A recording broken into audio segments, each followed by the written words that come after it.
इस बात को यूरोपियन कंट्रीज यानी कि नेटो की कंट्रीज भी पूरी तरह से मानती हैं, समझती हैं, तो वो ईरान के खिलाफ है। लेकिन युद्ध में वो भाग नहीं लेंगे, ये उनका आफ्टर थॉट है, इनिशियल थॉट नहीं था।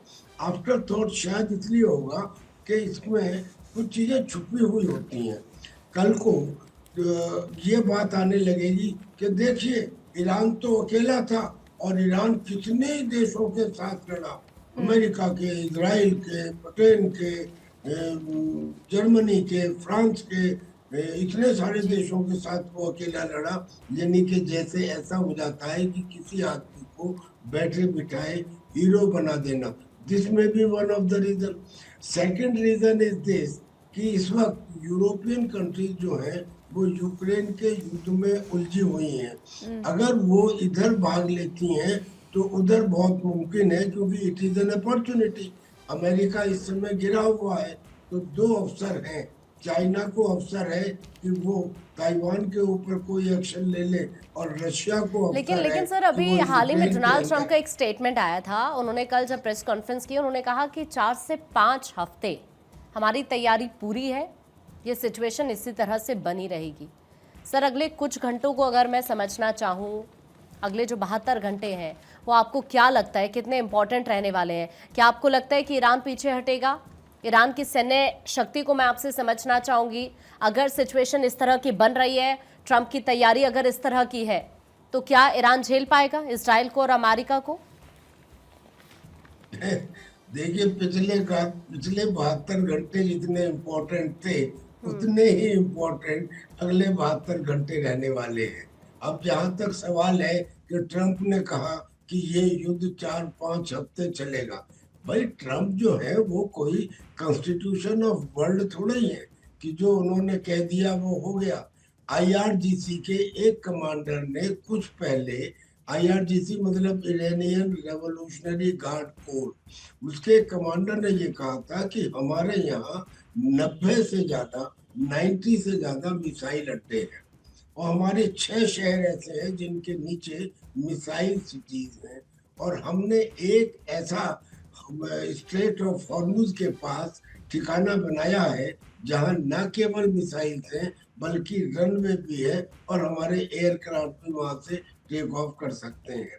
उसने कहा कि अगर हमारा एक मिसाइल अड्डा एक हफ्ते भी अमेरिका के साथ युद्ध में रहता है, अमेरिका और इजराइल के साथ, तो हम अमेरिका को 1 साल से ज्यादा युद्ध में उलझा सकते हैं। ये उनका कहना है। इधर अमेरिका ने उनके मिसाइल अड्डों को, मिसाइल सर मैं अमेरिका को लेकर ये करने। जानना, ठीक, मिडिल ईस्ट में जो महाजंग चल रही है, जिस तरीके से हमले हो रहे हैं, कर्नल टीपी त्यागी सर एक बार फिर से मैं आप ही के पास आ रही हूँ सर, क्योंकि अमेरिका को लेकर भी हम बात कर रहे थे सर। जिस तरीके से अमेरिका इस युद्ध में कूदा है और जिस तरीके से वो मिसाइलों का इस्तेमाल कर रहा है, एक के बाद वो हमले कर रहा है, सर क्या अमेरिका के पास इतना स्टॉक है? क्योंकि मैं नहीं कह रही हूँ, पेंटागन के पास कितनी एंटी मिसाइलें बची हैं ये सवाल खड़ा हो गया है, और ये कहा जा रहा है कि जो मिसाइलें हैं लगातार ये घट रही हैं, और अगर इस तरीके से इस्तेमाल होता रहा इन मिसाइलों का तो फिर अमेरिका के पास इतने जल्दी तो स्टॉक नहीं आएगा, क्योंकि जिस तरीके से इस्तेमाल किया जा रहा है उतनी तेजी से वो बनेंगी नहीं।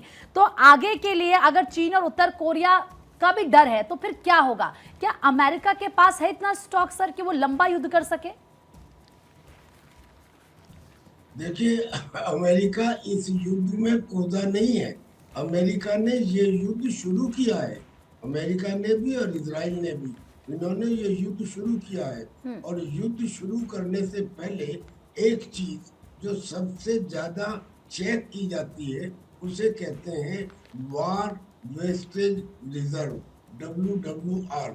उन्होंने अपने वार वेस्टेज रिजर्व का अंदाजा लगाया होगा और एक कॉम्बिनेशन का अंदाजा लगाया होगा।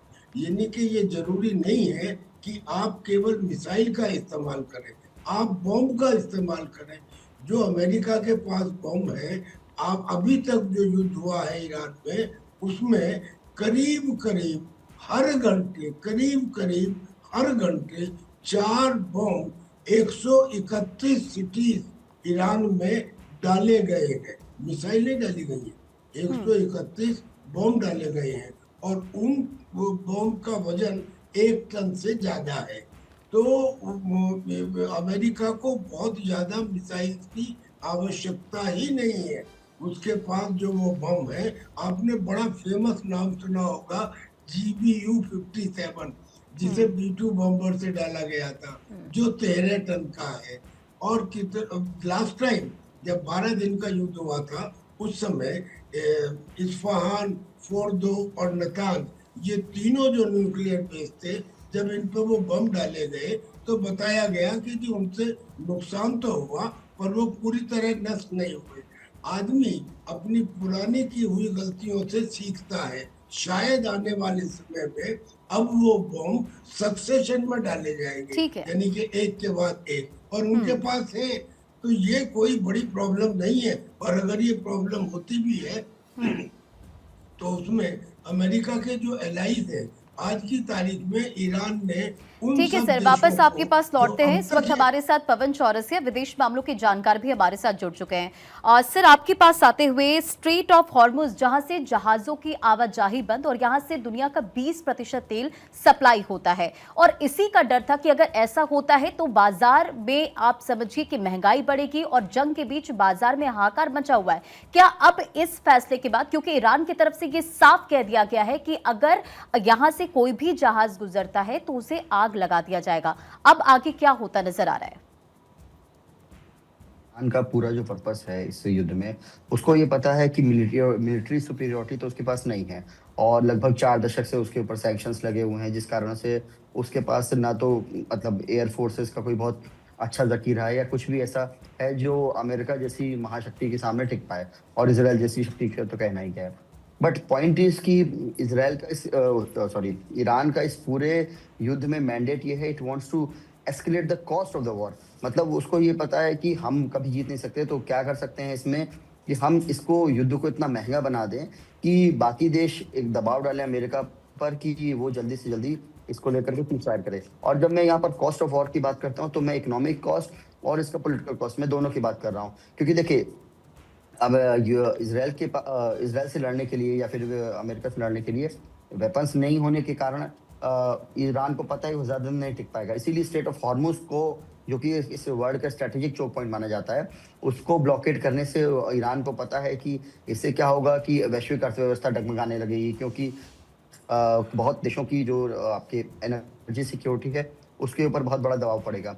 इसीलिए वो इसको चेक पॉइंट को रोकने के लिए सारे प्रयास करेगा। लेकिन और आपको ईरान पता की होगा तरफ कि से जो ये दबाव बनाने की कोशिश की गई, क्या इससे इजराइल और अमेरिका पीछे हट सकता है?